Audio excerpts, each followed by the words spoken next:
Yes. Hello. Good evening. We're back. We're live. Live reactions. Very good weekend so far. There's four cards in total this weekend. There's been three completed ones. We've got the Sky one coming tomorrow night. But yes, we've had the Sky card and we've had the BT card. You've just been watching the Zone card. I've been Yeah, watching the BT card. It sounds as though, from what you said, it was quite a card. yeah, it was the British title. Even though it didn't last the full distance, obviously credit to Fabio Woodley for picking up the win. We obviously know his background. Obviously, he's come from white collar, so he doesn't have that long amateur pedigree, etc. So fair play to him. He's coming in and he's doing what he's got to do. Like he's getting rid of the people that are put in front of him. And Mm. obviously, although a lot of people would see there's flaws to work on, he's still putting guys away. So until then, fair play to the guy. Obviously, Nathan Gorman, he came in a lot of better. I feel like he took this fight a lot more serious. He came in better condition, and he started off well. First round for me was a very good round for him, but I just feel like Fabio Audley is one of them kind of guys where if you hit him, it kind of spurs him on to get you out of there. It makes him fight better, I think, when he gets tagged or do you know what I mean? Because he doesn't have that extensive amateur background of tuck up, do this and that. He'll swing. Yeah. So talk us through the rest of the card then. Well, what's it going to say? Yeah, the British title fight, British heavyweight title fight sees Fabio Audley move on to, I believe, 15-0 now. Yeah, he's obviously fair play to him and his Dillian Whyte for getting him on to shows, etc. The growth has been quite good for him as a fighter. He's picked up that British title, and obviously I think we'll need to still work on him moving forward, not to rush him into certain fights, but he picked up that title and fair play to him. And then moving down on the card, we saw Pat McCormack, the really talented kid from the northeast. He boxed well. I feel as though he put in a good performance. He done what he had to do against the guy that he was put in there with, and it's just good for his building and his experience to get those rounds under his belt. So yeah, fair play to him. He got the win, and obviously you can see Eddie Hearn, Matchroom, etc. They're really looking to build him into kind of that next star from the northeast. They're already talking about him selling out, the Newcastle Arena or something like that in the next 12 to 18 months. So the kid's clearly got talent. He's got the Olympic background. He's won championships as well. So I really look forward to seeing him progress onto his career. And also moving down the card, who else for Chef Clark? Chef Clark, he got a good win. I think it was he knocked out the opponent. He hits really hard, Chef Clark, and he got a knockout win. I feel like it was a standard win for him. He went out there, he done the job What against. round did he get it in? I think it was what round was it in again? It was the first. I think he got him down in the first round, and then I think he landed an uppercut as well. No, it was round two. Sorry, he dropped him and then he finished him with an upper. I think it was an uppercut, and obviously like he stopped him on his feet. But obviously fair play and thank God that the ref jumped in because it could have been another situation where the fighter that he was facing was out on his feet, and we didn't want it to be a situation where it was another David Price and Povetkin situation where the fighter's out and then he gets hit with another brutal shot. Yeah. So fair play to him, and obviously that was a really powerful punch, and we saw the way the fighter reacted. So obviously, we look forward to seeing him, move on to doing good things in the cruiserweight division. Obviously, we know the cruiserweight division hasn't exactly set alight in the UK, so maybe he could be that guy to get us excited about that division. And obviously, Mark Dickinson as well. He got a points decision against Gideon, which some people would give him criticism for, but I think Right. because some people are saying, oh, he looked. Some people would say, oh, he didn't really do anything too special, or he just looked average. But in my opinion, it's good, I think, for a fighter to have them kind of, I won't say stale, but them kind of fights early on in their career where it's not as, do you know what I mean? You don't go and just knock someone over and job done. You get them rounds in. You actually, you get them minutes in. And obviously, he went the distance. To be fair to the guy that he fought, he didn't come there to lie down. Obviously, he weren't exactly as good as him, but you know, he came there, he stood up, he put up a good fight, and he gave him rounds. And rounds is very crucial. I think he's a young guy, he's 23, 24. He needs these rounds, you know, to help build him in as a fighter as well. So fair play to him. Yes, you've gone through the rest of the card there like a whirlwind, but we'll come back to it because I think there's a fight that you've left out there. Just go through these comments. We've got Chris Welsh again. Chris, how are you doing, mate? Thank you very much for tuning in. Nice to hear from you this evening. Got a new comment from Brian Hogan. It's his first time seeing Wardley tonight. He looks like he can pack a punch. Clearly, you got that impression watching Wardley in the Gorman fight there, yes. Yeah, 100%. He certainly can punch. I think he's got power in both hands. You know, I feel like and that's why he's so confident in himself. Where like if you hit him with a shot, he's gonna throw one back because he knows he hits hard enough to hurt you.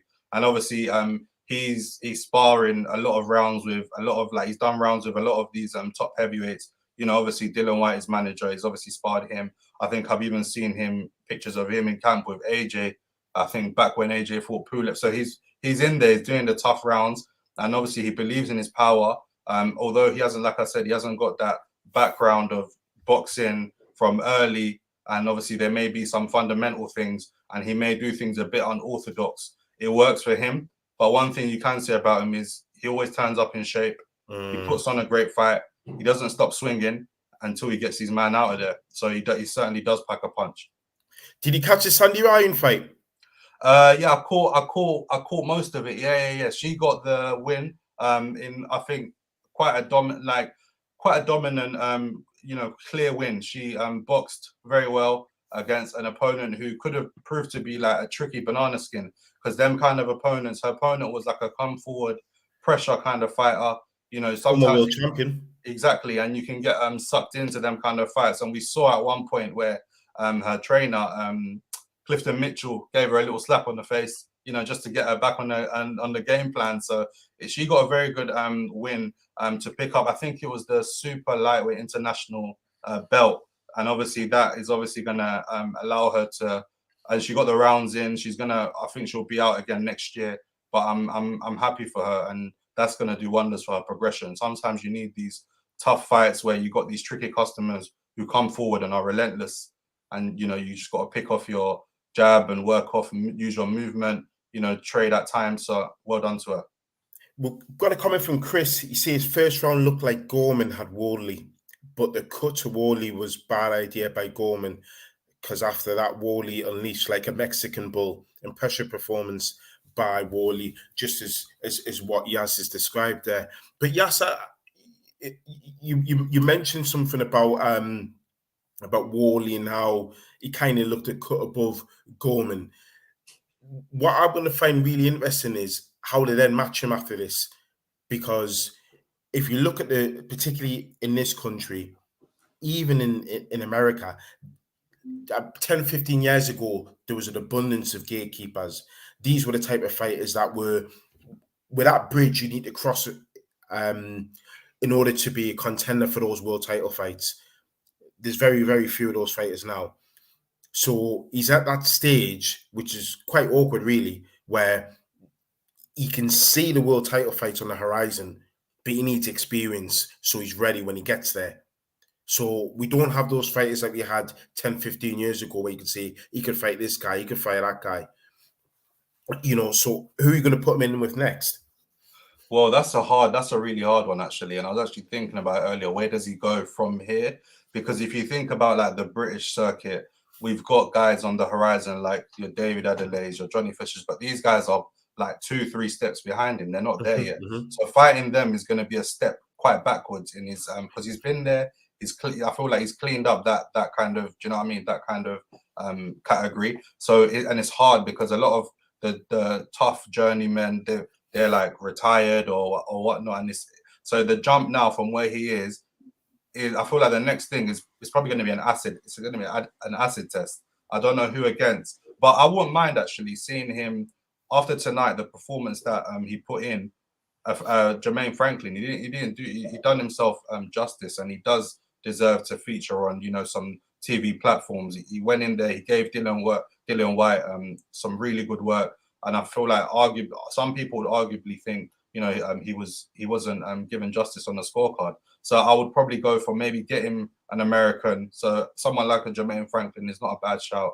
Get him on like the next Dillian Whyte undercard or something like that. Yeah, I was thinking somebody like a Martin Bacauley.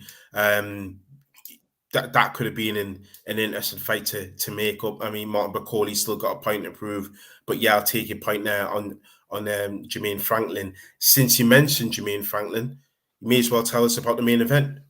Yeah, the main event, I think you see how a lot of people were writing off Franklin fight week. Obviously, people thought, oh, this guy is just coming here for a knockover by Dillian Whyte. And yes, I see Chris Welch's point there. Franklin was saved by the bell in round 12.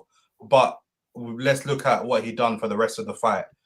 He done some really good pockets of work. You know, he made Whyte think twice at times. You know, he stood up to Whyte's aggression, and you know how did he do that? Yes, how did he make Dillian Whyte think twice? How did he do those pockets of work? What exactly was he doing in that fight? So obviously Franklin, he's got quite good hand speed.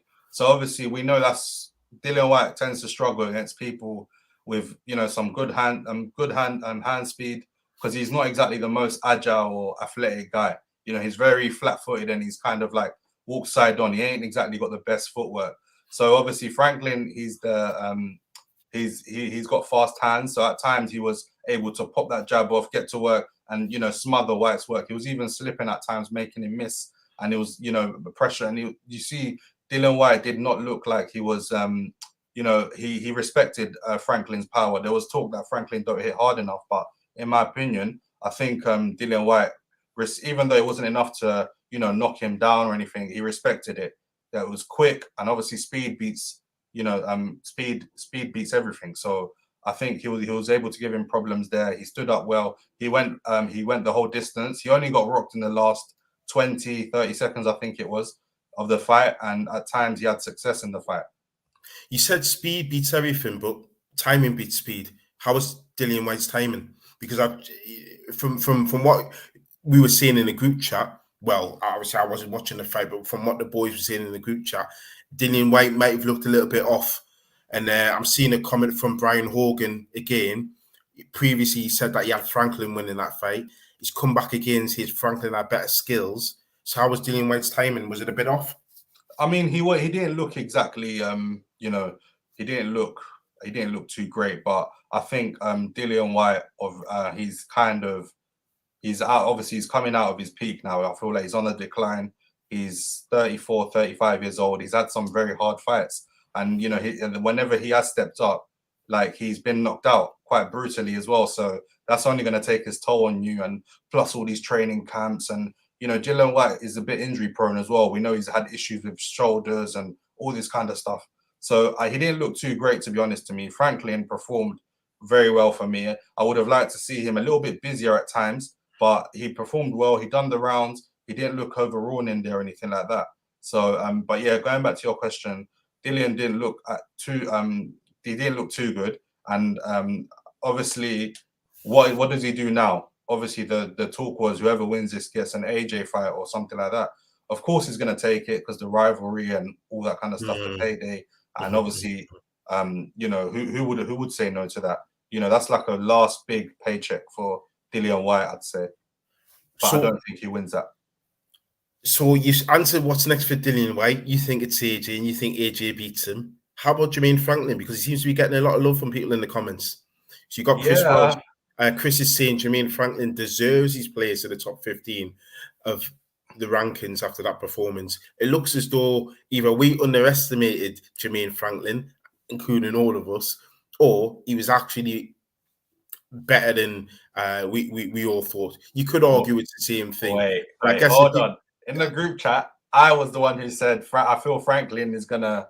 I actually tipped Franklin to win this fight in the group chat amongst us. You did.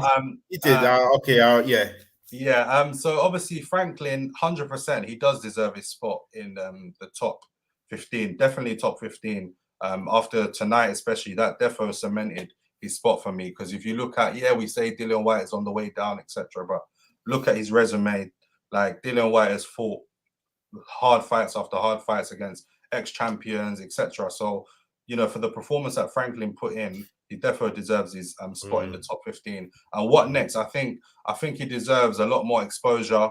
And obviously, we know we're lacking in heavyweights from America in the upcoming years, obviously, because Wilder's in his late 30s, so he's going to be on the way out soon. I know there's talk of Jared Anderson as well. He's very good boxer, but we don't have that depth of highly rated US based Americans. So I wouldn't mind seeing, and I think Franklin after tonight deserves to probably get a deal with DAZN and Matchroom and feature out more on their USA cards, so he can build his platform and get himself into a position maybe for a final eliminator or something like that. And who knows, he could get a shot at a world title, an interim title. Yeah, it sounds as though Franklin has won some hearts after that performance. I suppose it's always good when you've got a surprise performance in you, but it's whether or not he can replicate that in his next fight. Anyway, the only thing is, that's what I think. I mentioned it in the group chat. I hope he just, after this, he doesn't, he builds on from this. He starts to take boxing seriously, stays in shape, tries to get regularly active, and he doesn't fall off from this, because obviously this is obviously going to be his career high payday to date, but there's more to come if he's able to stay on it. He's still quite young for a heavyweight as well. He's like 28 years old, I think. So there is more to come, and he can go on to have a little good career. Yeah. Okay, we'll do the BT card now. That was a pretty decent card there on BT. The main fight, I guess it depends on which way you saw it. I had Zach Parker winning all 4 rounds before the fight was caught at an abrupt halt, in my opinion. At the end of the 4th round, Zach Parker's pulled from the fight with a broken hand. I thought Zach could have gone on. Particularly in a fight that you were winning. It reminded me a long time ago, Ricky Burns was fighting a guy from the Dominican Republic called Gonzalez, and he was pretty much schooling Ricky Burns, and he got pulled out with a broken hand. We've all seen it, haven't we? As fighters go on with broken jaws. Famously, Paulie Malignaggi did it. I remember Bradley Saunders broke both his hands in the same fight, and he still went on. I get why people were thinking John Ryder was nicking rounds, because he's got that come forward style. He's short, he's aggressive. People were thinking he was nicking the rounds, but for me, he wasn't landing enough to win the rounds. He wasn't the effective aggressor. He wasn't the ring general, so I couldn't give him any rounds. It seemed as though the fight was being fought. Parker's fight. What I mean by that is you can tell Parker was being on the outside, using his reach advantage, using his footwork, and that's the way the fight was going. Ryder was chasing the fight. Parker was hitting and getting out of range. He was switch hitting. I don't really think Parker's good enough to pull that off. Especially if you're going to go against a Canelo. I was going to say, especially if you're going to go up against a Canelo or someone like that, you can't. Do you know what I mean? Yeah. When he's stepping up a bit, he's gonna get caught a bit. He keeps that head on the center line a little bit too long when he's switch hitting, and that's going to get capitalized on. But it was leading up to being a very, very good fight, and what I was looking forward to was seeing in the later rounds whether or not Parker's movement was going to slow down, whether he was going to stay in the same stance, and whether or not Ryder was going to use his physicality to get inside and unleash his lead right hand, which unfortunately we were robbed of. But it was a pretty good fight. Chris has come back again. I'm good for Zach Parker. I agree with Ray on the Parker fight. Well, I mean that's just my view. I mean, Steve Bunce. Guys, when I'm watching a fight, I don't know about you, Yas, but I always turn the commentary down. Yeah. Because I don't like to be swayed by what the the pundits are saying, or the commentators are saying. But I was shocked when it came up on my screen that Steve Bunce had it three rounds to one in favor of John Ryder, and I understand that Richie Woodall had a draw going into the fifth. I didn't see it that way at all. I thought all the cleaner work was coming from Zach Parker. I was landing the most effective punches, and that's just the way I score fights. So there's not going to be a rematch clause, so I'm not going to say there should be a rematch. But I think Zach Parker's still 2 or 3 fights away, even from somebody like a Caleb Plant, David Benavidez, which is going to be next year. Charlo, if he moves up to 68, I still think he's a while from them. So yeah, it'd be interesting to see where he goes next, because definitely he's not ready for Canelo. But there was still some good performances on that card. Hamza Shiraz, who I've been quite critical of in the past, he was up against River Wilson Bent. Great performance. He got him out in there in the second round. Jack, our new boy on the show, got that bang on, got that prediction really bang on. Pretty much like I got the Ryder one. But yeah, it was a great performance from Hamza Shiraz. Yeah. I was kind of on his back, particularly after the Bradley Skeet win. But yeah, I thought he was levels above River Wilson Wilson Ben. So that was a great performance. Would you say that another comment from Chris? I think you need to give Bunce your glasses, Ray, with that scorecard. Yeah, why not? Why not? Yeah, I mean, I'm glad I'm not the only one that was shocked at that scorecard, Chris. You know, I thought it was shocking, to be fair. Yeah. Josh says, give us a shoulder roll, boys. Well, I think that's Yaz's job now. Yaz has picked up after you. To be fair, Josh, no one does a shoulder roll in the front round impression like you do, like good old fish eyes. So we'll leave you with that one. But there was a fight on the card. We've got two of our regular viewers from a particular part of Scotland called Ayrshire, Davy and Greg, and they're from part of the world as one of the boxers on the card called Calvin McCord, and he was fighting Sam Noakes. Now, if you guys don't know anything about Sam Noakes, I suggest you go and watch this kid.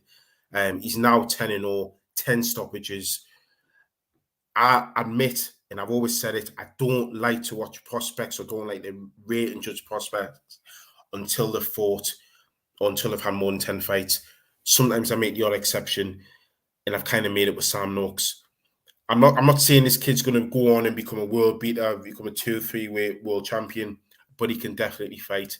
He's strong as a bull. He can punch. He pushes people back. He can fight you on the ropes. He can fight you in the center of the ring. He cuts off the ring quite well. He uses his feet to go backwards, just as his opponents encroaching forwards. He uses his lead hand not just for the jab alone, but for feints to set up the right hand. He goes to the body well. He targets the head. His head isn't always static, so he's not always getting caught with silly shots. He does get caught, but he can fight. I really like Sam Noakes as a prospect, and I think if he's matched properly, he can do big things. So I was impressed with his performance, because Calvin McCord, yes, I'll let you know, he's a good kid. He was a really good kid, but Sam Noakes destroyed him. He put him down, I think, 4 times in the round that he stopped him in. So it was a really, really good performance. So yeah, it was I think we've got potentially could have another star in this country in the lightweight division, but we'll have to see. There's a few comments, yes, so I'm going to run through them. Josh says he's going to drop it. Is in the shoulder roll, the front one shoulder roll tomorrow on the Sky Card reaction. Well, you might do that, but you might have to do the Ben Shalom kind of little droop as well that Ben Shalom kind of does. See if Josh can perfect that one as well. If anyone can do it, it's Josh. Yeah, little Penny, thank you very much for joining us. It's been a long time, bro. It's been a long time all the way from the Philippines. Thank you very much for tuning in. Really appreciate the comments. Yes, I'm going to leave this one for you. Little Penny, who really knows his boxing. He says Whyte versus Joyce next. What do you think about that? I see the angle that Lil Penny's coming with that point, but based on tonight's performance, how does Whyte fare against Joyce? I'm not too sure. I think Joyce does exactly what he done to Parker to Whyte.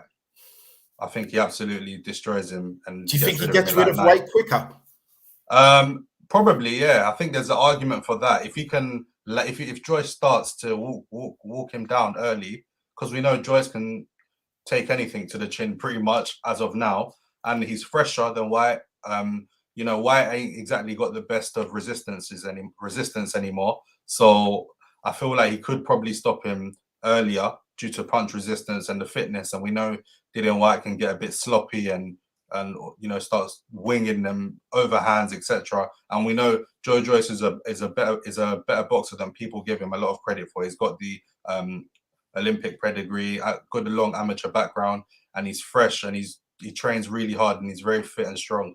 So obviously he hits way harder than Jermaine Franklin does. And there was a couple times tonight where Franklin landed a shot on Whyte and the legs kind of done a little dance. It's a whole different level when a man 250 pounds, 6'6", Olympic medalist. He's pretty much up there in top 5 in a lot of people's top 5, top 6 heavyweights in the world is landing on you. So I think it's a good fight business wise, etc. It sells, but Joe Joyce, I'd advise Dillian Whyte to probably stay away from him.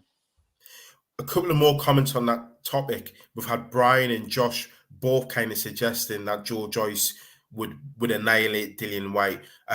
What wasn't mentioned there by yourself, Yaz, was in reference to Joe Joyce's best weapon, not just his chin. In my opinion, it's his jab. And I think if you've got a ramrod jab, you're going to be beating Dillian Whyte all night long. Dillian Whyte will be coming forward and be on the end of that jab, and that resets him, that keeps him at bay, keeps your distance. We all know Dillian Whyte's best weapon is the left hook, but if that right hand's up and you're jabbing and you're circulating to your left or to your right, you're beating him all night long. And then on top of that, it's a long right hand coming in from Joe Joyce that pushes Dillian Whyte back further. You don't really need to throw the uppercut. All this talk about you beat Dillian Whyte by the uppercut. There's a variety of punches that you can use to nullify Dillian Whyte, but because of his style, that sort of swarming style, we all know a jab is the best weapon to use against a swarm before you set your other punches up. I've also noticed as well from watching him tonight, I don't know if the viewers would agree, but from watching him tonight, even my brother noticed that he's got this new style of defense where he's got like his hands like he's like, do you know what I mean? I feel like the getting knocked out from the uppercuts has probably made him a bit paranoid or a bit more wary, trying to really cover that up. So it could be something that Buddy McGirt's installed, yeah. It could be something Buddy McGirt's coming, part of this camp. But that's what I was saying. You don't really need to go looking for the uppercut. No. It's the jab, and the jab will be key. Because if you can keep sustained and educated pressure on Dillian Whyte, he will eventually lose that discipline and lose focus. It's even tonight at times. He got sloppy at times as the fight wears on, starts to fatigue. He usually carries a bit of excess weight that he doesn't really need because that's just how he's built. So he tires as the fight goes on. So you will eventually get a chance to land, and Joe Joyce will make it count when he lands. Yeah, little Penny says the juggernaut Joe Joyce is a monster, and I'm sure we both agree. Also, this comment by Little Penny says Whyte won't back down though. He'll go for the KO too. Do you think that makes, for some fighters, yes, that makes them dangerous? Do you think that could be a weakness for Dillian Whyte though? What, coming up against Joe Joyce? No. So what Little Penny's saying is Whyte won't back down. He'll go for the KO. He'll be too aggressive. And what I'm saying is, for aggressive fighters, that could be a strength. But for Dillian Whyte, could that be a weakness? Because that could leave him wide open. Yeah, because if you look at his style, like we said before, he's a bit, sometimes like you see the big winging shots, and if someone is smart, so if he faces someone like you see the way Fury dealt with him when he was winging them shots over and hitting the ropes. Fury, someone with a good boxing IQ like Tyson Fury, Usyk, etc., they just get out of the way of them, no problem. Them kind of fighters are tailor made for them guys, because them lot, Furies, Usyks, them lot are thinkers in the ring. You know, and also I feel like that could cause problems for Dillian Whyte having that style of I'm just gonna go for it, because what happens if especially if the guy he's fighting can negate his aggression and just frustrate him, tire him out, then what? The hands drop, and we know obviously his chin is not exactly able to hold up to the most. So when you land on that chin, he's pretty much gone. Another comment coming from Drady. We've got the Rigaroo. We've got Regis Progre versus Zapata. That's on tonight. If you haven't, guys, check out our preview. Yaz and I did a preview of that fight. You'll know who we are both picking for that fight. It should be a really, really good, fascinating fight for the WBC light welterweight world title. So we're really looking forward to that one. Ben Shalom. Yeah, I did say that. Yeah, you'll be doing it, Josh, tomorrow, brother. You'll be doing it. Yeah, Little Penny says he likes that fight as well. We do, and I'm glad we're starting to see some of these similar fighters at similar stages in their career with similar abilities go in for world titles. So I'm really, really hopeful that the winner of that probably gets the winner of Josh Taylor versus Jack Catwell, which is going to be happening in February, because that's my opinion. I don't think Josh Taylor's ready for those boys at 147 just yet. Is Ben Shalom Jewish? Yes, I believe he is, Little Penny. I believe he is. I believe he's of Jewish heritage, shall we say. Yeah. Chris Welsh says Joyce does a job on White. Sorry, got my words muddled up there. Twice on a Sunday. I have to agree. It would be a very different story if we were talking about Dillian Whyte from about 4 or 5 years ago, in my opinion. I think he would give, obviously Joyce would be relatively less experienced then. I think Whyte would give him more work, would put up a tougher fight. Do you agree with that, Yas, very quickly? Yeah, I actually agree with that. And I think we mentioned it in the group chat at some point today. The Dillian Whyte of 2018, when he was fresh off them Parker or Brown wins, that was probably the best Dillian Whyte for me. I'm talking about, like, that was for me Dillian Whyte in his prime. And obviously ever since then a lot has happened. Obviously he had the Rivas fight. Obviously he got through that fight, but he hit the ground, he hit the deck then. Then obviously he had that whole scandal, with what happened, and then he fought, and then lockdown happened, the Povetkin. So much has happened, and there's been so much inactivity. And a fighter like Dillian Whyte, he needs momentum. You can't be fighting once every 8 months or so. He needs to be out like when he was in his best years of 2017, 2018. And also, I feel like in my opinion, ever since he's left Mark Tibbs was really good for him. And that's where we're seeing a lot of like progress and stuff like that. Obviously, we'll see how this link up with Buddy McGirt works. It's only been the first fight, and it usually takes a few fights to gel with the trainer, etc., to really show the work that they're doing. But I feel as though, Dillian Whyte 4 or 5 years ago, he would have definitely put up a better count of himself. Right now, he's 35. He's like, do you know what I mean? The only way is down from there. You're not going to get any better or fitter, or do you know what I mean? Right. Okay. And Little Penny says Ray does Fury fight AJ before Usyk, or vice versa. In my opinion, after this fight, it has to be Usyk, and the reason for it has to be for the undisputed.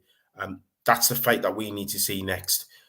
The AJ fight can happen whenever. It's always there. It's always going to sell. These two, AJ is the biggest star in British boxing. Fury's the best heavyweight in British boxing, so that fight's always going to be there. It's always going to make the both fighters a lot of money. But the fight that needs to happen next is got to be the Usyk fight for me. Once this fight with Derek Chisora is out of the way. Another point by Little Penny. Ray, do you think Tank versus Ryan happens, or is it just a facade? I'm just going to quickly answer this. Yes, I do. I genuinely believe this fight happens. I think both fighters want it. Tank, I believe, is now left Mayweather. Has now left Leonard Enemy. So I believe it happens. Yes. How about you? Yeah, I agree. I think we should get it at some point next year, probably late spring, early, spring to late summer next year, I think we should get this fight. Yeah. I don't think that, and it's a fight that we need these kind of fights in boxing as well. So I hope and I think we will get it. Little Penny says Josh Taylor has so many great fights to make, especially if he keeps on winning at 140. I think he should stay at 140, Little Penny, if I'm brutally honest with you. I don't think moving up to 147 is the best decision for him. I don't think he's. I think he will lose a lot of his physical and in-fight advantages by doing that. For example, what I mean is if he steps up to 147, the tactics and the skills that he employs in the ring won't pay off at 147 because those guys take a better punch. They're bigger. They're stronger. So he can't bully them like he bullies light welterweights. So for me, yes, I agree. And one fight I would like to see him in with, let's just say he beats the winner of Regis Prograis and Zepeda, Gary Russell Jr. Well, sorry, Gary Antoine Russell. This kid looks pretty damn good at 140. So I think if you're going to call yourself at the best at 140, now he's technically not undisputed anymore. You need to go and see him because that kid has got quite a bright future. And he hits hard. So I would like to see that fight being made. Josh says Josh Taylor will move up after Catterall rematch, I imagine. I don't think he will, to be honest. I think now he's with Joe McNally. We'll see how he does the weight. I think he'll do the weight a lot better, and I won't be surprised at that. Ben Davison was still a pretty decent trainer, but I think Josh Taylor will campaign at 140 a little while longer, to be honest. Little Penny says, Josh, I don't know if Josh Taylor's power will translate at 147. I can't see it, Little Penny. If I'm being honest, that's why I think he'll stay at 140. Yes, just for your view, in terms of Josh Taylor, he's proven that he's a top dog at 140. We all believe that Catterall won that fight. He's credited Josh Taylor.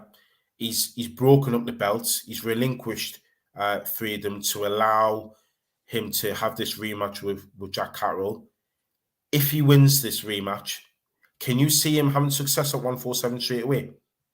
I'm not sure, to be honest. I think I would agree with you. I just think for his attributes, if they're not able to carry over, then what are you gonna do? You're gonna go in there and get absolutely, do you know what I mean?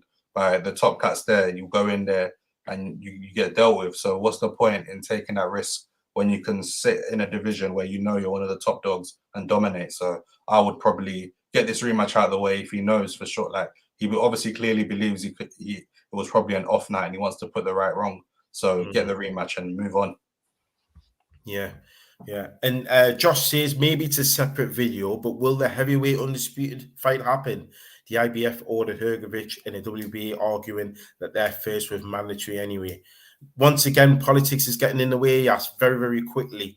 How would you solve that problem? Well, I think we were supposed to have undisputed fights before, and we saw how that fell through. So I just feel like now that we have it, let's just do it, and we'll deal with the mandatories later. Like exactly. This is bigger than this is undisputed. Like we haven't had an undisputed heavyweight champion for a long time. We've tried to do things properly in the past, and it didn't work. So just let it happen, and that's my way of dealing with it. Let it happen early next year. Get it out of the way, then we can sort out the mandatories. Excellent. Well, Yas, was there anything else that you wanted to add as we draw to a close? Not really, to be honest. It was a decent night of boxing. I'll catch up on the other card, the BT card, and obviously we know we've got the Sky Sports card tomorrow. Adam Azim returns against Ryder Charlton, which is going to be a very interesting fight. The progression of Adam Azim with the Sky Sports under the Sky Sports banner. How is he going to fare in this fight? Some people say he's obviously the young boy versus the experienced, grown man coming into this fight. So we look forward to seeing that fight. Yeah, you just said it there, yes, guys. We are going to be doing a live reaction to the Sky card tomorrow. So don't forget to join us. We'll be live straight after the final bell. So we've had a great weekend of boxing from Friday all the way till tomorrow night. And we'll see you guys tomorrow night. Thank you so much for joining us. Guys that are still in the chat, give us a little like. Much appreciated. And we'll see you guys tomorrow. Thank you very much for everybody for coming on. Take care and good night.